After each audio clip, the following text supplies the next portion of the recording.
Welcome to my YouTube channel, Rick Watercolor. If after watching this video you have questions, one of the best sources of information is my website, rsurwitzart.com. I'm frequently asked questions about my materials. One of the best sources for that information is the studio page of my website. I'm also often asked about classes and workshops, and you can go to the workshop page on my website and see what workshops are scheduled and upcoming. And if you have specific questions, you can comment on the video or you can email me at contactrsurwitzart@gmail.com. Enjoy the video.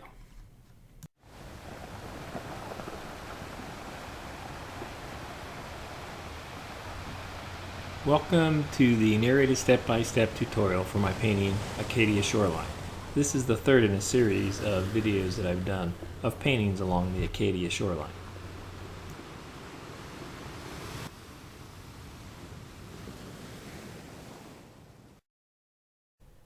The photograph on the right of a group of rocks along the rocky Acadia shoreline was one of the inspirations for my painting. I actually took a series of photographs along this area, and my painting has been influenced from elements from a number of those photographs, and this is more an interpretation of the area and less about me trying to copy this photograph.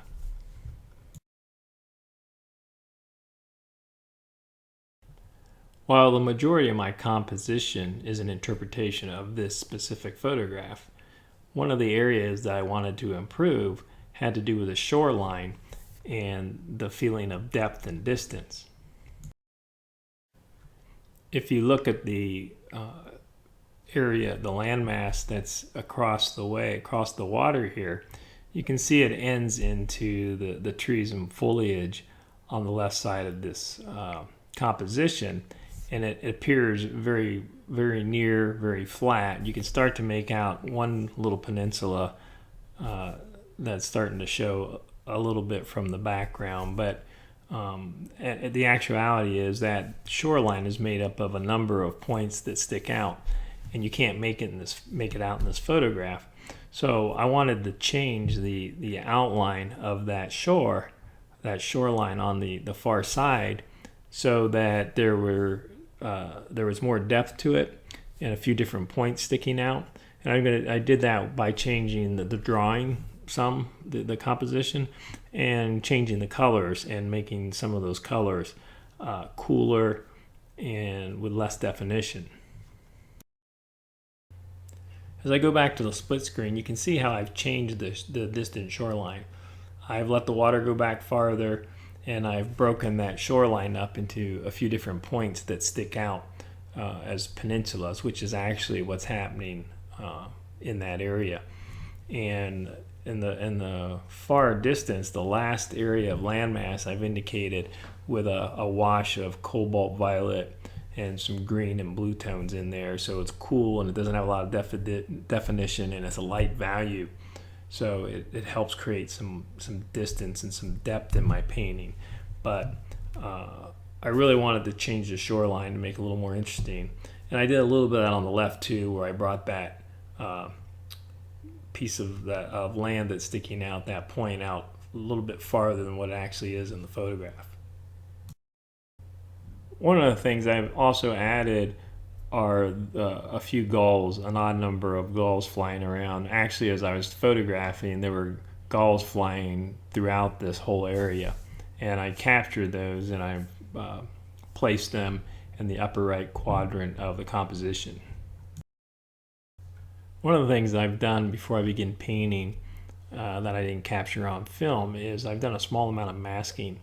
I took a fine liner masking fluid pen and I masked the bird shapes that I drew, and I put a few highlights on some of the waves, and just a few little areas I put some masking fluid on the distant shoreline, just to preserve a little bit of sparkle as I lay some of the larger washes down.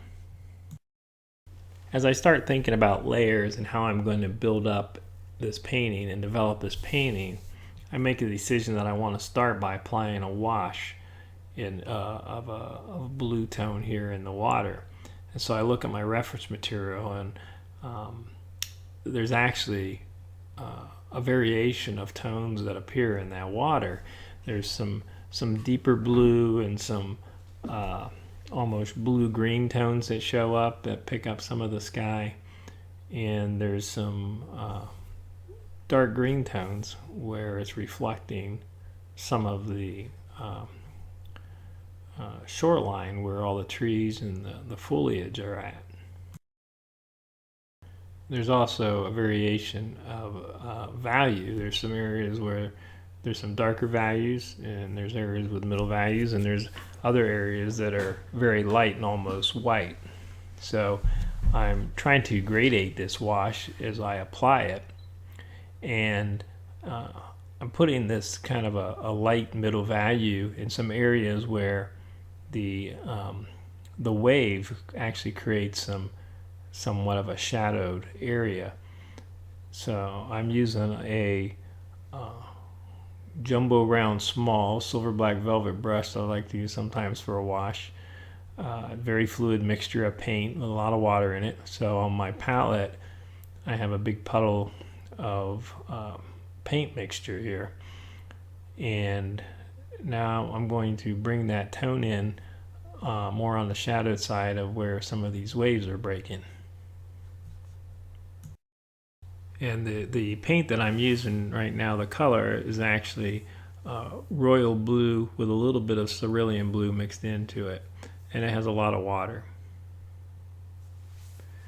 So I've tried to gradate this wash as I've come down the page, and I'm working at an incline so that I can let gravity work for me. And you can see that I've got a lot of water in the paint mixture right now.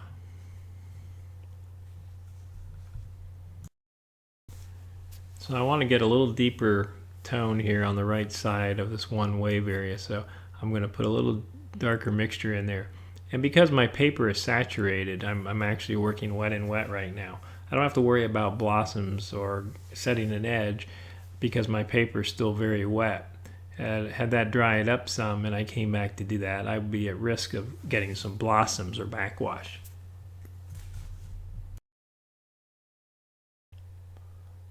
My paper is completely dry. I've dried it with a hair dryer, which I do frequently throughout my painting process. And now I want to come in, I'm going to put some color in the sky and start to give the feeling of clouds. So I'm using a mixture of cerulean blue and manganese blue. And it's a middle value. And I'm intentionally making sure that I put some of that middle value where I have that seagull shape where I've masked it. And that way I'm sure to have that stand out when it has a little bit of a darker value behind it. Because as you can see now, I'm using the spray bottle. I'm going to soften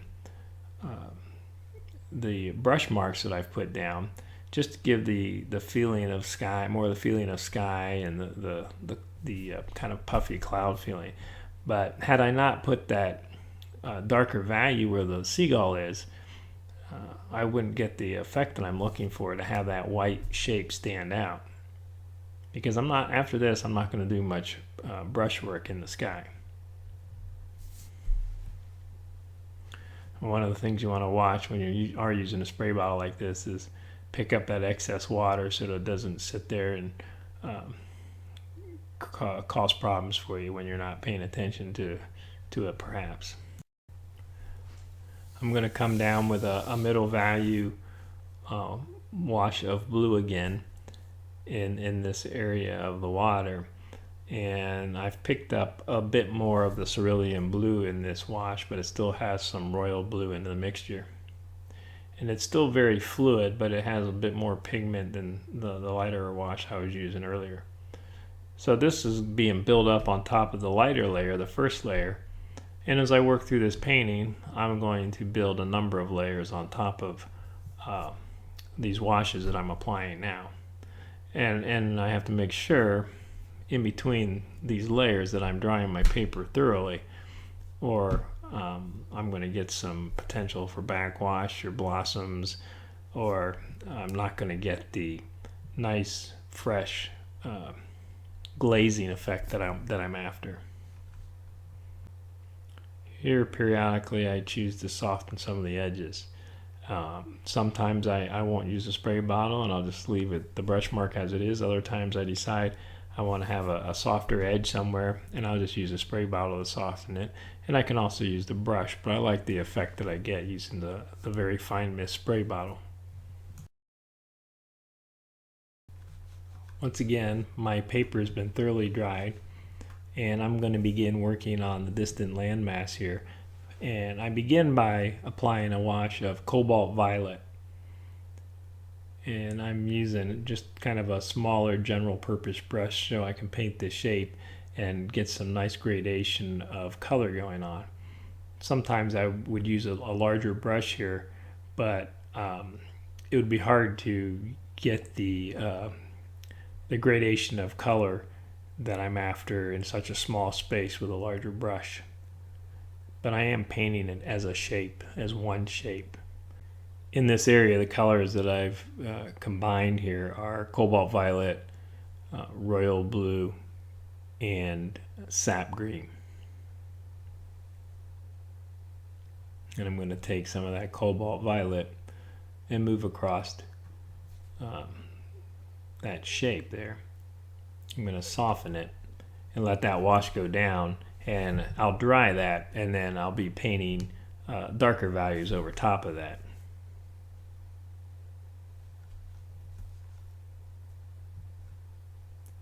So what I'm doing here is I continue that tree line, and as I apply the tree line that's closer to us, and I'll be using a darker value, some of that will still come through, and other areas will be covered up with a darker value. When taking this approach to painting, this is where it helps to think up front a little bit and plan where you're going to start building your layers. Where does it make sense to begin with your first washes, and what are you going to build on top of them? Here on this left side of the composition, in this landmass that's nearest to us, I'm putting down a wash of sap green with a touch of pyrrole red in it to take off some of the rawness of the tone. And I'm painting a wash here that is going to be kind of an underlying color, so it'll help bring some harmony and color throughout that shape as I start to bring more definition to what's going on there. But this is just more a underglaze here, and I'm going to dry this eventually, and I'll give more definition and detail to specific objects over top of this wash. It's still very light valued. I'm going to begin working on the rocks, and I'm going to put a light wash over this grouping of rocks that's here in the foreground. And I'll be working with raw sienna, cerulean blue, royal blue, a little burnt sienna, and at times I'll use some quinacridone gold and quinacridone coral. But this right now is a light wash, and I'm basically starting to indicate kind of where warm and cool are. So a bit of a shadowed side versus a sunlit side. And as I paint these rocks in a number of areas, I'm going to try and leave a little bit of white paper on the edges, so kind of where the light really hits strongest and reflects some of that sunlight.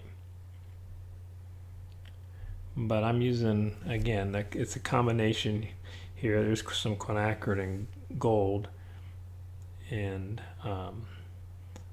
this will actually, eventually it will become a bit of a color roadmap for me as I start to build more detail and darker values. You can see here, as I apply this wash, I've left an edge of white paper. And if I hadn't done that, these two tones would be running together. But and I intentionally left a little edge of pure white paper, so the two washes, that cool and the warm, aren't going to run together on that edge of the two rocks because of that dry paper in between. And I'll be doing that as I paint these rocks. So I'm trying to leave some edge definition as I apply this. Sometimes I might, as I painted that green shape, I just let it all run together, but here I'm still trying to maintain some of the edges of these shapes in my drawing as I apply this wash.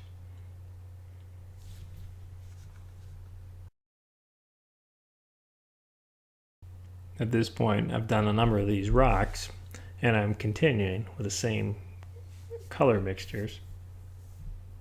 And you can start to see the effects of warm and cool in these rocks, and you can see some of the areas where I've maintained that white edge.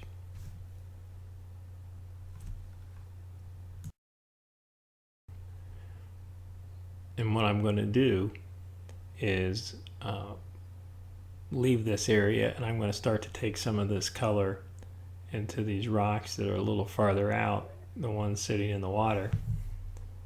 So I'm letting a warm tone hit those, and I'll put just a touch of a cool tone also in some of those. I'm going to take this warm tone to give the indication of that shoreline that's sticking out on this side. I'm also going to take some of this, and I'm going to go across the water to the other side and make some brush marks over there to give the suggestion of a shoreline. And as I make these brush marks in this area, you can see how I'm just kind of, I'm not trying to render anything. I'm just giving the suggestion of those that land over there that has the same tone. And I try to vary my brush marks. I don't want them all to look the same. I don't want them to be the same width or the same length or the same value or shape. I try to vary that as I move across, just to provide interest and just try to stick with just better design principles.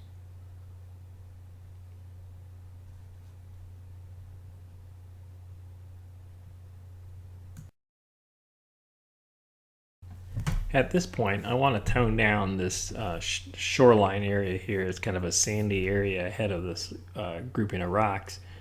And so I want to lose some of the whiteness of that area. It's still going to be light value, but now what I'm doing is I'm putting down a wash that is kind of a warm neutral, and it's a mixture of the raw sienna and cerulean blue. And I'm going to take that and try and create a bit of a smooth transition into that wave that's coming on the shore. So I want to carry a little bit of that more of a sienna tone than I have into this also, so that works and has some harmony with some of those stones. So now I've put that warmer tone into a little cooler neutral that I had started with, and that's working wet and wet, so it has a nice gradation. And now I'm trying to lead that color into the wave shape. So this is coming together as one wash as I put this down, because my paper has remained saturated as I do this. And as I was mentioning earlier, if my paint had started to dry and started to set an edge, I'd be at risk of getting some backwash here. But this is where it's important to be very aware of the moisture content in your paper and in your brush and in your paint mixture that you're picking up. So that's kind of held together as one wash, and I've led that tone up into the wave. Now I'm going to start working with a much darker value, and I'm going to start to now create some separation in these peninsulas that stick out, these points, and start to build some layers to these tree lines that are across the water. So I'm using a mixture of sap green with a little pyro red and a little royal blue in it. And then I'm also going to introduce some cobalt violet and a little bit of raw sienna here and there, just to echo those colors that I've used in some of the other areas of my composition. I want to try and create a nice harmony across the composition and work in some of those colors in different areas so that they complement each other and just pulls the painting together as a unit. Don't want to isolate, say, cobalt violet just in the one spot in the distance. I want to pick some of that color up in other areas of my composition, and you can see, even though it's a very dark value, it may be hard to see that I've worked in some of that cobalt violet into that darker valued wash.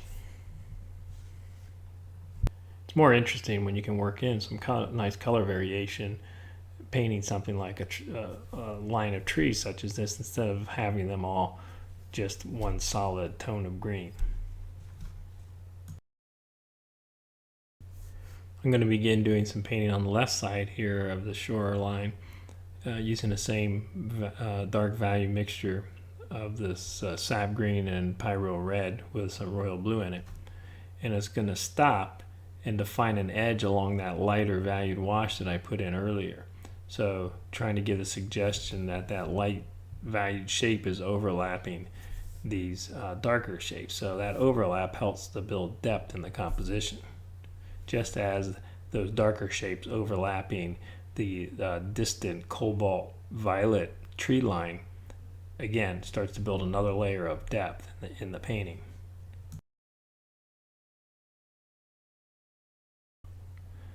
Now I'm going to pick up some more of those trees a little closer, but still be an overlap by this lighter value green shape that I placed earlier.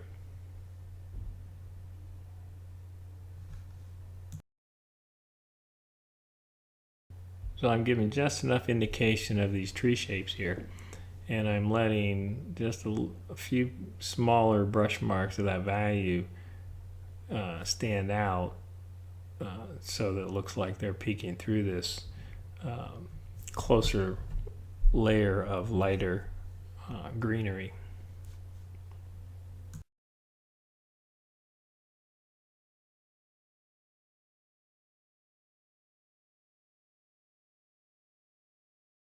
Now I'm going to start on this other line of trees here, and even though I'm working with the same value, I'm getting some a separation within these two shapes because of the colors that I'm using.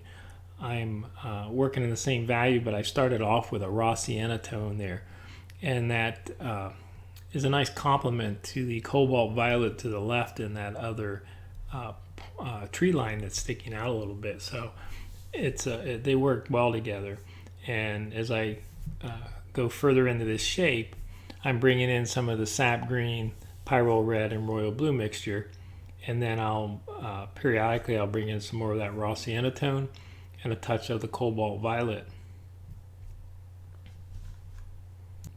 And there are times, as I had mentioned earlier, where I might use a larger brusher to paint this shape, but because I want to achieve some of these small areas of gradation from one color into the next, and even some value gradation, I'm working with a smaller brush.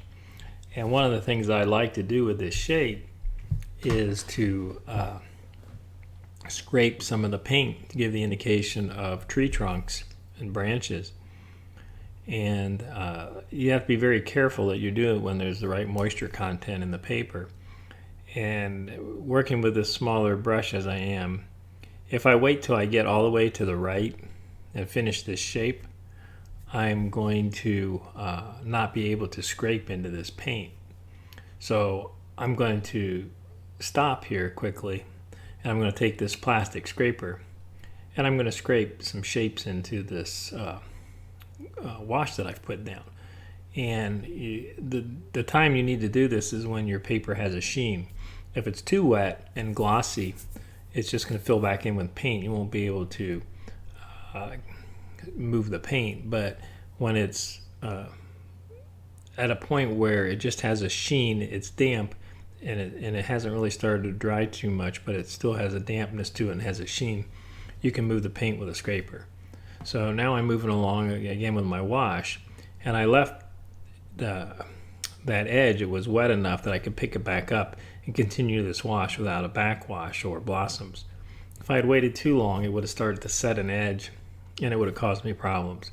So you can see there I have some of that cobalt violet working in this this one shape here that I'm painting right along with the sap green tone. I'm going to finish up my wash here of this shape, and I'm going to get my plastic scraper, and I'm going to scrape some more linear marks into this wash, as well as a few more angular or even lateral, just to give a suggestion of some trees, some trunks, some branches, some rocks at the bottom there. Scrape sideways a little bit with a wide area. And one of the things that I'm going to try to do is I've put this as a fairly even wash across that shape. I'm going to try and prevent it from getting too busy as far as scraping or anything in the areas behind those seagull shapes that I masked earlier. Again, I want, just as in the sky, I want those to stand out, so I've intentionally made sure that I've got a pretty dark value behind them and not a lot of variation or gradation going on. So in the end, when I lift off that masking fluid, you'll see those seagulls will stand out.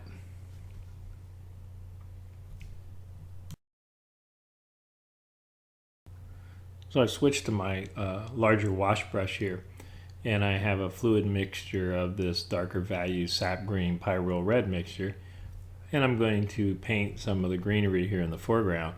And I'm painting around the edges of these rocks. Effectively what I'm doing is painting a negative edge along those rock shapes, because when two shapes come together and one overlaps, then you start to develop positive and negative relationships. And by painting that darker value in negative space on the negative edge of those rocks, it starts to send those forward, send the other area back, and creates the overlap. And here again, I'm taking some of this tone and leaving some of that lighter value to give the suggestion that that lighter value is in between these two darker valued shapes. And I'll start to develop that area a little bit. And I want to scrape into that shape to give the feeling of some grassy, some linear grassy marks coming through there. But it's still a little wet. You can see I made the mark and I actually made a dark mark, because the paper is still saturated and the paint just flows right back into the mark I made. So I have to wait till it gets to a sheen before it starts to, the paint's able to move. So right now you can see it filled back in and actually makes a darker mark. So this is why moisture content is so important. That smaller shape there, it's dry enough, it's like it has a sheen where I can now move the paint. So there you can see it's starting to get to the point where I can now scrape. So it's a very small window that you have to be able to effectively move the paint without it filling back in, or before it gets too dry and you can't move the paint, you can't scrape.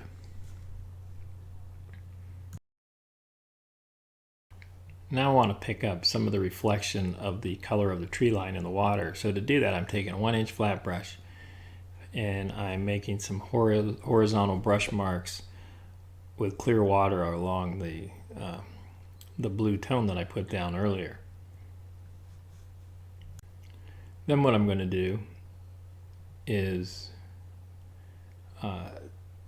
take a brush loaded with some of that green color, and I'm going to touch it into the areas where I've applied the clear water. You can see that it's that the marks I made with the clear water are broken in between, so it kind of breaks this reflection of color up, just as it does with kind of waves and the flow of the water. And I don't want these reflections to become a major part of this composition, so it's just enough to give the indication of the reflection of the color. And this is kind of far away and the water is rippled, so it's not going to be these very long drawn out reflections that you might see in the still water of a mountain lake, let's say. I want to pick up just a touch of a reflection on this distant peninsula, so Again, I'm taking some clear water, making a few brush marks, and then just coming back with a darker value tone and just touching my brush to the wet area of the paper where I've applied the water.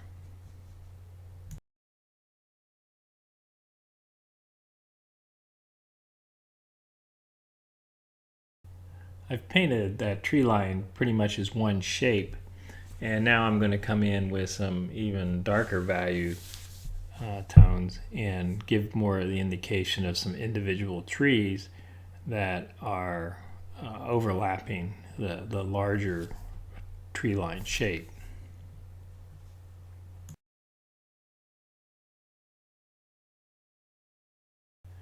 I've worked in a number of these tree shapes, painted with this darker value and a quill brush, and you can see how I'm overlapping some of the areas where I scrape to give the indication of trunk. So each layer that I build starts to build depth, and I'm taking this dark value and just making some horizontal marks to give the suggestion of the ground that's going along a little further back from the shoreline along these trees.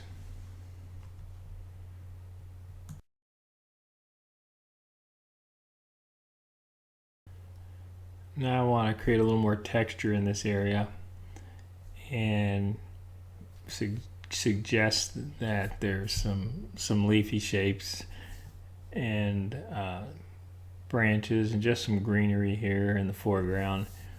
These aren't pine trees or anything. These are more just groupings of leaves and weeds, small saplings.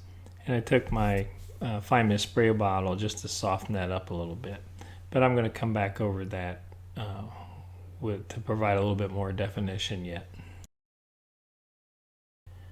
I've decided that I wanted to come in with a darker value on this shape.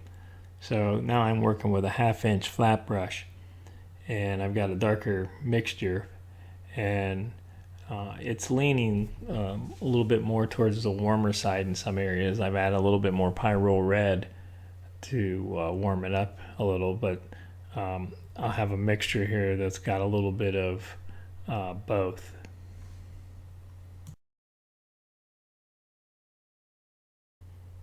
I'm going to use the kind of the corner of this 1/2-inch flat brush and just give a little bit of indication of some leaves hanging out beyond the larger dark valued shape that I have there.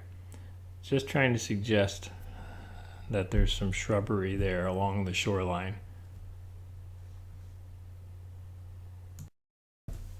And after I get some of this down, I'm going to come back with a plastic scraper, and I'm going to scrape out some linear marks to give a suggestion of some branches. And it's already to the point where it's got a sheen on it, so I'm able to move the paint without it backfilling.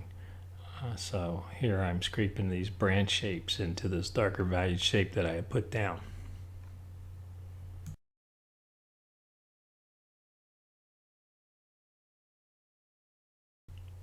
I'm going to begin working with darker values in this grouping of rocks, and I'll be using various mixtures of royal blue, alizarin crimson, burnt sienna, quinacridone gold, quinacridone coral. I'll put some touches of purple in at some points, some of the cobalt violet, and I'll be working with warm and cool tones and darker and middle value washes. This gets very repetitive in nature, and it'll take a while. So I'm at a point here where I'm going to speed this video up, set it to music for a short period of time so you can watch it evolve at a quicker speed. And then once I get through this, then I'm going to slow the video down, and I'll begin my narration again.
Okay, and we're back to normal speed, and what I'm doing now is I'm applying a wash that's royal blue with some burnt sienna in it to make it almost a neutral gray.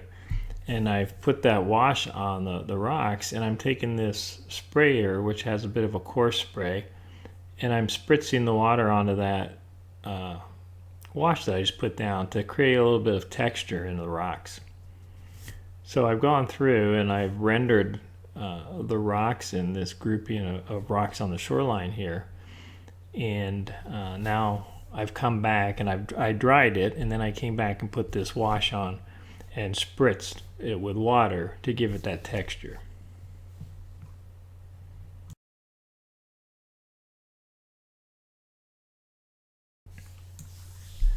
Now I've got my quill brush, and I'm going to do some brushwork using a dark value, actually a mixture with some of the sap green and pyrrole red. I'm working a little raw sienna, and I'm making some linear marks that are curved, and trying to help pick up that feeling of those waves coming in. So as they're kind of cresting, and they have those dips in between the waves. So I'm contouring that shape with my brushwork. And I'm trying to vary these marks as I make them. It's a series of linear marks, and I'm not going to go too crazy with them, but give just enough of indication to suggest that feeling of waves coming ashore.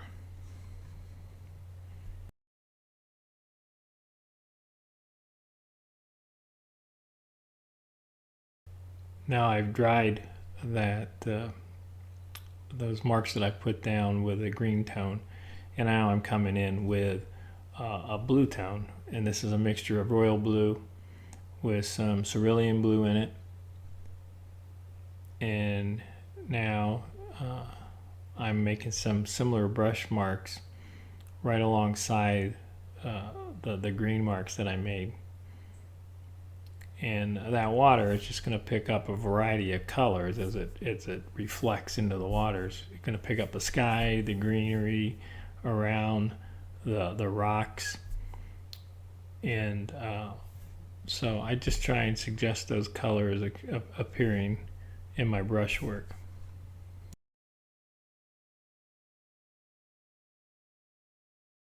I'm going to add some water to that mixture, and I'm going to put a light wash of that blue tone closer to the edge of the shore.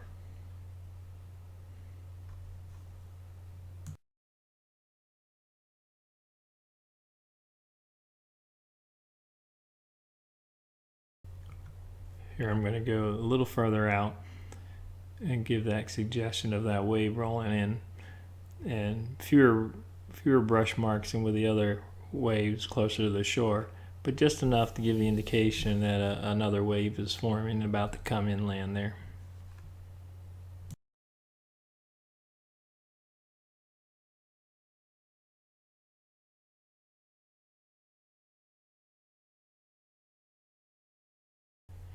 I want to deepen the color that I have and the value I have in some of those shadowed areas of the water, and there's a darker area of water that appears out here. So I have this mixture of royal blue with a little cerulean in there, but it's a darker value than some of the mixtures I used earlier.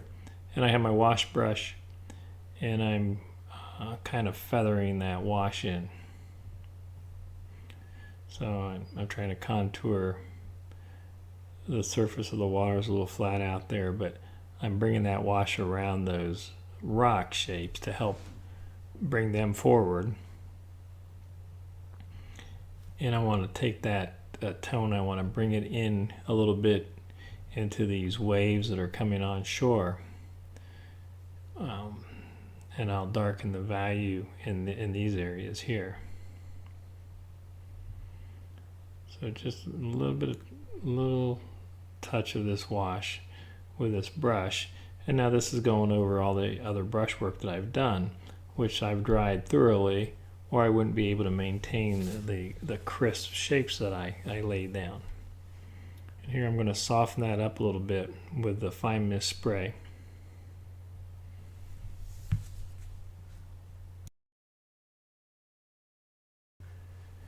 Now I want to lose some of that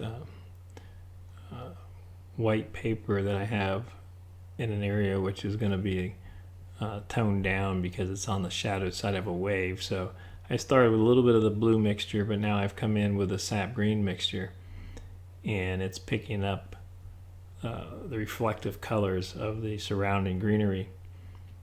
And I'm going to put this wash over this area, this kind of backside of this wave here, which would be a darker area, and then it highlights the crest of that wave coming in.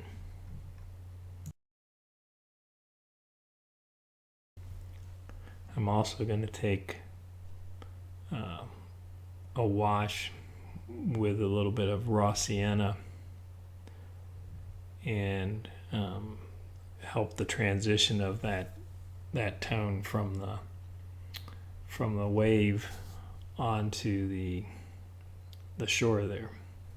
So it gives a suggestion that the waves have already hit and the sand's a little wet there.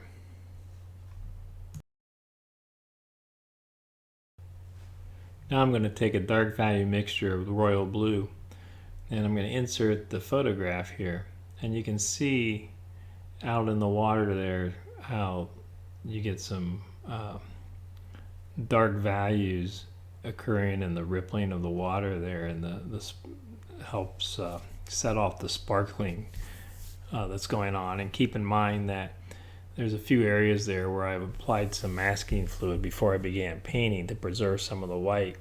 So right alongside some of those dark brush marks that I'm making right now, when I remove the mask, there'll be some little areas of white that'll help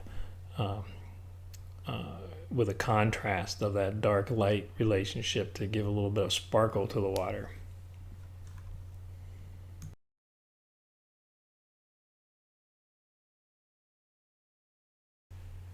So I have quite a few of the dark value marks out there to give that suggestion of the rippling of the water. And I bring some of those marks right up to the edge of the rocks, and that helps send that rock shape forward and helps define some of the edges of those rocks. Now I also want to pick up a little bit of this value and this color in some of these closer waves that are occurring. So I'm going to do a little bit of brushwork in the wave shapes that I have here in the foreground. And the manner in which I apply that helps reinforce the suggestion of this feeling of a wave there.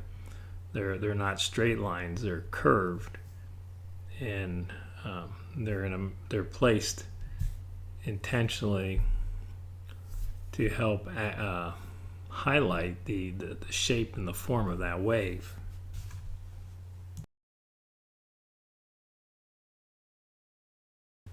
I've reached a point where I want to remove the small amount of masking fluid that I put on the paper before I began painting. So you can see it picks up a little bit of highlight on the wave and in the water. So just a little bit of a sparkle, but it's not too much. It's not really overdone.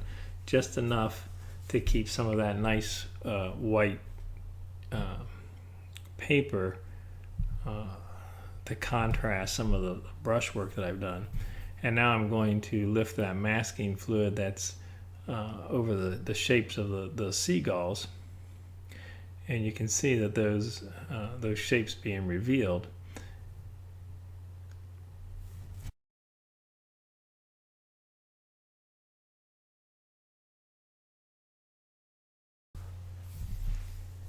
Now, as I'm getting further and further along my process, I want to take some darker values and place them in some areas around the composition just to achieve stronger contrast in some areas and further help further define some of the edges throughout the painting. So I'll do some of this dark valued brushwork between these rocks to help strengthen the relationship of the edges there, and then I'm going to move some across the composition. I've placed some of these darker valued marks along the edges of these rocks closer to the foreground, and now I want to take some of this value and start moving further out to some of those smaller rocks in the distance. So finish this area up with a few more marks.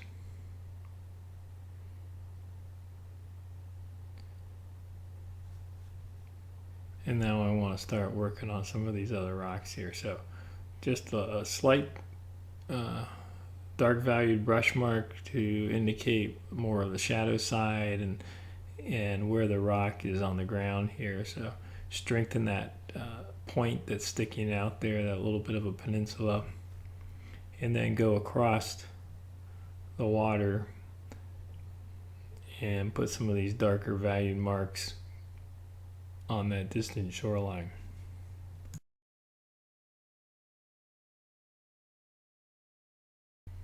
Now I'm going to take a bit of a neutral gray that I mixed, and I'm going to put a shadowed area on these bird shapes. My first mixture there is a little dark, so I just lifted it off. I'm still going to touch it, but just a little bit of a light gray to indicate some shadow on these seagulls, so they're not just white cutouts.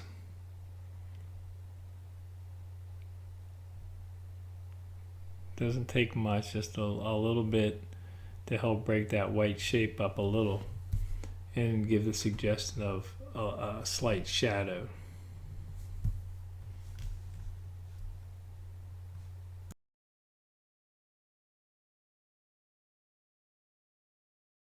Now I'm going to take a dark value and give the indication of some of these old trees kind of that died out. And I started to make a mark there right below that seagull, and that really starts to suggest a tangent. So I'm going to move a little bit to the right of that seagull to make this shape. I don't want it to go pointing straight up into the underside of the seagull. So these are some of these, I guess they call them old nags, that are kind of randomly placed here along the tree line, and I'm going to vary the distance between them. These two here are going to be a little closer than that third one, and it's just a kind of a died out tree.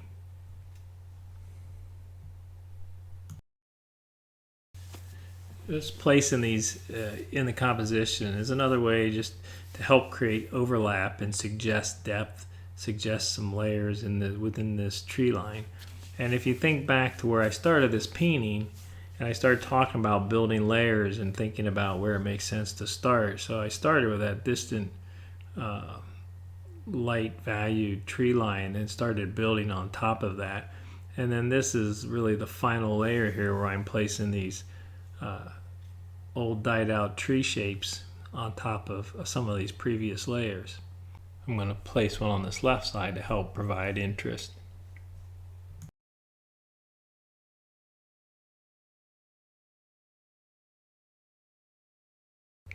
I talked earlier about placing the colors you're using throughout your composition to help bring harmony to the overall piece.